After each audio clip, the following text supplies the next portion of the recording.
Let's take a look at this image and make a game plan of what we're going to do before we retouch.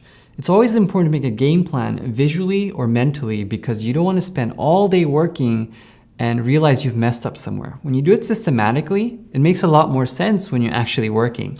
And for somebody who isn't really confident in what they're going to be doing next, it's very critical to know what's happening, especially when images change in different lighting situations or different retouching styles. Now, since we have this portrait here, I want to show you quickly what we have in mind on what we're going to do. For instance, you notice that her skin itself is actually not that bad.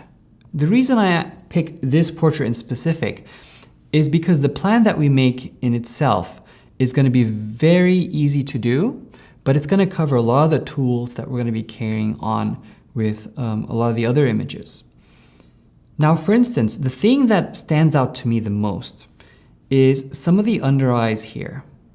Now you notice that there are some dark, heavy lines that go across the body image, and there are also some red lines in the eyes, also some hairs that are coming down from the forehead, and maybe just a few blemishes here and there. I also notice that there's freckles and moles, also on her neck, and then there's some bumps here on her chin, as well as her cheeks. The thing that I want to focus on first is getting rid of the distractions that are most prominent, which is why I always start by zooming out of the image. I don't start by zooming in, and let me show you why. If you start by zooming in at 100 or 200%, what tends to happen is you get carried away with details that are not relevant or as relevant as you would when you're zoomed out.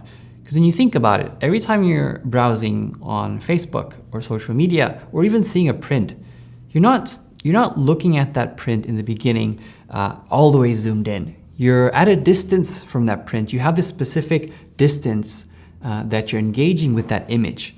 And you want to stay with that relative distance when you're making judgments on what you're going to be fixing.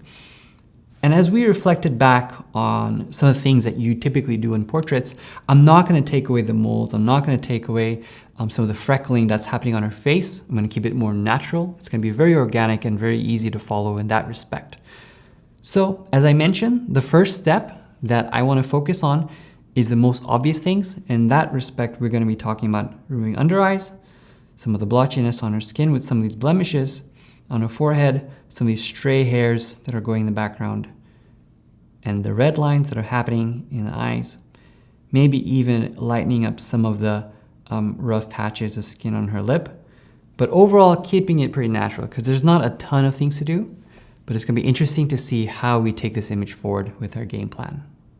So now that you've seen what we have in mind, let's take it further and start analyzing, breaking down our workflow session.